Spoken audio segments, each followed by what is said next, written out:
Hi எல்லோருக்கும் வணக்கம். Bigg Boss season 8 Tamil. இந்த வீடியோவில் நம்ம முத்துக்குமரன் ஒரு அதிர்ச்சி முடிவு எடுத்திருக்காரு அப்படிங்கிறத பற்றி இந்த வீடியோ நம்ம டிஸ்கஸ் பண்ண போகிறோம்.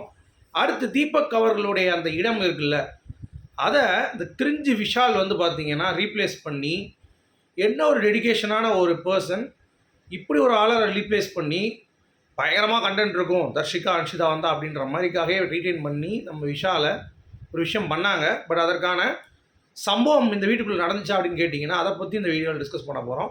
ஸோ வீடியோக்குள்ளே போகிறதுக்கு முன்னாடி நம்ம சேனல் நீங்கள் புதுசாக இருந்தீங்கன்னா கண்டிப்பாக சப்ஸ்கிரைப் பண்ணிக்கோங்க, வீடியோ மறக்காமல் ஒரு லைக் பண்ணிக்கோங்க. இப்போ நம்ம வீடியோக்குள்ளே போகலாம். ஸோ முத்துவுக்கு பார்த்தீங்கன்னா இது ஒரு ட்ராப்பு தான், இந்த மணி பாக்ஸ் அப்படிங்கிறது. ஏன்னா ஜாக்குலின் அப்புறம் நம்ம சௌந்தர்யா மற்றும் பவித்ரா நேற்று எல்லாமே பயங்கரமாக ஒரு ப்ராக்டிஸ் பண்ணிகிட்டு இருந்தாங்க. எங்கன்னா வெளியே முத்து ஓடிட்டார், உள்ளே ஒரு ட்ராக் மாதிரி இருக்குல்ல, அதாவது கேட்டுக்கு முன்னாடி திறக்கிறப்ப அங்கே பவி ஓடி பார்த்தாங்க. அடுத்து சௌந்தர்யா கூட ஒரு எஃபர்ட் போடுறாங்க. அடுத்து பார்த்திங்கன்னா நம்ம எல்லாருமே பவி, சௌந்தர்யா மற்றும் பவித்ரா, மேக்ஸிமம் ஜாக்லின் எல்லாருமே ஒரு புஷ் பண்ணுறாங்க. பட் ஆனால் இந்த கிரிஞ்சு விஷால் இருக்கான் பார்த்தீங்களா, அவன் ஒன்றுமே பண்ண மாட்டான். எதுக்குடா அப்படிங்கிற மாதிரி யோசித்தோம் அப்படின்னா, இவன் இந்த இடத்த அடைச்சிக்கிட்டு உள்ள லவ் கண்டென்ட்டும் பண்ணுறேன்னு சொல்லிட்டு அன்ஷிதா கிட்டேயும் தர்ஷிகா கிட்டேயும் அவன் உள்ளே வந்தோடனே ஏதாவது ஒரு கண்டென்ட் இருக்குமான்னு சொல்லி பிபி ட்ரை பண்ணி பார்த்தாங்க. எதுவுமே அமையல. சும்மா நைட்டு உட்காந்து பேசிகிட்டு இருக்கான். அதாவது ஒரு ரூமில் பார்த்தீங்கன்னா ஒரு கேர்ள் ஃப்ரெண்ட் போட்டு தங்கினா எப்படி இருக்குமோ அந்த மாதிரி தங்கிட்டு இருக்கான் விஷால். மற்றபடி அவனுடைய கேம் அப்படிங்கிறது காணவே காணும்.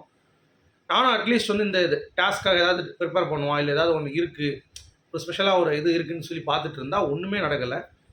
எனக்கு தெரிஞ்சு தீபக் அவர்கள் இந்த மாதிரி டாஸ்க்லாம் வெயிட் பண்ணிகிட்டு இருந்தார். எவ்வளோ காசு இருந்தாலும் சரிடா, நான் எடுக்க போகிறேன்டா அந்த பெட்டி அப்படின்ற மாதிரி. கரெக்டாக? ஸோ அப்படிப்பட்ட ஒரு நபருக்கு இந்த வாய்ப்பு அப்படிங்கிறது வழங்கியிருக்க வேண்டும் அப்படிங்கிறது. ரேதர் தான் இந்த கிரிஞ்சு விஷாலுக்கு இப்படி ஒரு கண்டென்ட்டுக்கு ஏற்கனவே டிஆர்பி ரொம்ப கம்மி. இதில் போன வாரம் டிஆர்பி இந்த விஷால் வச்சு வந்துச்சு. அதை அப்படியே மெயின்டைன் பண்ணுற மாதிரி பார்த்தீங்கன்னா இந்த அன்ஷிதாவையும் தர்ஷிகாவையும் விட்டு ட்ரை பண்ணானுங்க. பட் ரொம்ப ஃபெயில். 1,00,000 கூட லைவில் எவனும் பார்க்கல, ஸ்ட்ரீமிங்கில். ஸோ அவங்க எதிர்பார்த்தது இல்லை. அதுக்கு தீபக் இருந்திருந்தா கூட மேபி இந்த ஒரு பல்ஸ் கண்டிப்பாக இருந்திருக்கும். ஸோ கண்டிப்பாக கம்பெனி தப்பிச்சிருக்கும். ஸோ அந்த ஒரு பெரிய ஒரு விஷயம் இந்த விஷால் பார்த்தீங்க அப்படின்னா தவற விடுறான். எந்த ஒரு எஃபர்ட்டும் போடுறதில்ல.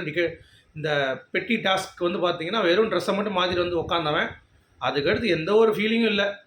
இப்போ கூட அன்ஷிதா உட்காந்து நைட்டு ஃபுல்லாக கடலை சும்மா உட்காந்து பேசிக்கிட்டு தொணன்னு நீ வேறு தர்ஷிகா வேறு அப்படின்னு சொல்லிட்டு இருக்கான். நீ எனக்கு வேறு, தர்ஷிகா எனக்கு வேறு. தர்ஷிகா நான் ஜஸ்டிதா தான் பார்த்தேன். நீ எனக்கு அம்மாக்குள்ளே தான் கனெக்ட் பண்ணிட்டேன், எங்கள் அப்பாவை கனெக்ட் பண்ணிட்டேன், எனக்கு நீ தான் ஸ்பெஷல் அப்படின்ற மாதிரிலாம் உட்காந்து பேசி உயிர் எடுத்துகிட்டு இருக்கான். ஆமாண்டா நீ அன்ஷிதாவுக்கு ஸ்பெஷலு, அன்ஷிதாவுக்கு வெளியே போய் நீ ஃப்ரெண்டாக போகிற, இதெல்லாம் நாங்கள் கேட்டுட்ருக்கோம். இந்த கேமுக்கு உருப்படியாக ஒன்று பண்ணுறான் அப்படின்னா அதை பண்ணுறதுக்கு வக்கு இல்லை. இருந்தாலும் எவன்டா ஓட்டு போடுறான் அப்படின்ற மாதிரி இருக்குது. இது ஒரு பக்கம். இன்னொரு பக்கம் முத்து ஒரு அதிரடி முடிவு எடுத்திருக்காரு. என்னன்னு பார்த்தீங்கன்னா, அந்த பணப்பெட்டி எடுத்தாலும் தீபக்குங்கிறது நேற்று சொல்லி வச்சுருந்தார். ஆனாலும் சரி, அதை கூட சும்மா ஒரு ஃபீலுக்காக சொல்கிறாரு போல், நான் அண்ணன் எடுத்துட்டேன் அப்படின்ட்டு. ஆனால் உண்மையிலேயே தீபக்காக அந்த பணப்பெட்டியில் 50,000 ரூபா கொடுக்க தான் போகிறாராம். ஏன்னா எங்கள் அண்ணன் ஓடணும்னு சொல்லிச்சு, எங்கள் அண்ணனுக்காக நான் ஓடி எடுத்திருக்கேன், கண்டிப்பாக இந்த பெட்டி எங்கள் அண்ணன் வந்தோன்னு நான் கையில் கொடுப்பேன், 50,000 எனக்கு தேவை கிடையாது, எனக்கு அவர் தான் வரணும், இந்த பெட்டி எடுத்துக்கணும்னு சொல்லிட்டு பெட்டியை தனியாக எடுத்துகிட்டு போய் பெட்டை வச்சு தலானிக்குள்ளே வச்சு படுத்து அதுக்கு மேலே பெட்ஷீட்டை விரித்து முத்து பாதுகாத்துட்டு இருக்கார் தீபக் கொடுக்கறதுக்கு. இன்னொரு பக்கம் முத்துவும் பயங்கர கான்ஃபிடென்ட்டாக இருக்கார். பிக் பாஸ் பார்த்தீங்கன்னா முத்துவை தூக்குறதுக்கு இந்த பெட்டி டாஸ்க் எடுத்து அந்த மாதிரி தான் இருக்குது. ஏன்னா ஒரு மிக்சருக்கு டைட்டில் கொடுக்க போகிறாங்க அப்படிங்கிறது தகவல். ஸோ அப்படி இருக்கும்போது ஓட்டில் முதலிடத்தில் இருக்கக்கூடிய முத்துவை எப்படி தூக்குறது அப்படிங்கிறது அவங்களுடைய ஒரு பேசிக்கான ஒரு ஐடியாவாக இருக்குது. அப்படி இருக்கும்போது முத்துவும் பார்த்தீங்கன்னா முத்து ரசிகர்கள் வெளியே பண்ணுறது, நீ விளையாண்டுட்ட போதும், ஒரு தடவை ப்ரூவ் பண்ணிட்ட, இனிமேல் ஓடாதன்றாங்க. ஆனால் முத்து என்ன சொல்கிறான் அப்படின்னா, இப்போ கூட இன்னொரு அந்த அதிர்ச்சி முடிவு என்ன, அதிரடி முடிவு சொல்லிட்டேன், தீபக்கர் அந்த பணப்பட்டி கொடுக்கும். அதிர்ச்சி முடிவு என்னன்னு பார்த்தீங்கன்னா, நான் கண்டிப்பாக பண்ணுவேன், கடைசி வரைக்கும் விளையாடுவேன் இந்த டாஸ்க் அப்படின்ற மாதிரி ஒரு வைராக்கியமாக இருக்கான். ரைட்ரா டே, அப்போ ஒரு அதிர்ச்சி காத்திருக்கா இன்றைக்கி அப்படின்ற மாதிரி தான் நமக்கும் ஃபீல் ஆகுது. ஸோ முத்துக்கு எதுவும் அந்த மாதிரி ஒரு முட்டாள்தனம் எடுக்க மாட்டார் அப்படிங்கிறது நானும் நம்புகிறேன். ஸோ நீங்கள் என்ன நினைக்கிறீங்க சொல்லுங்கள். மீண்டும் சந்திப்போம். Good bye.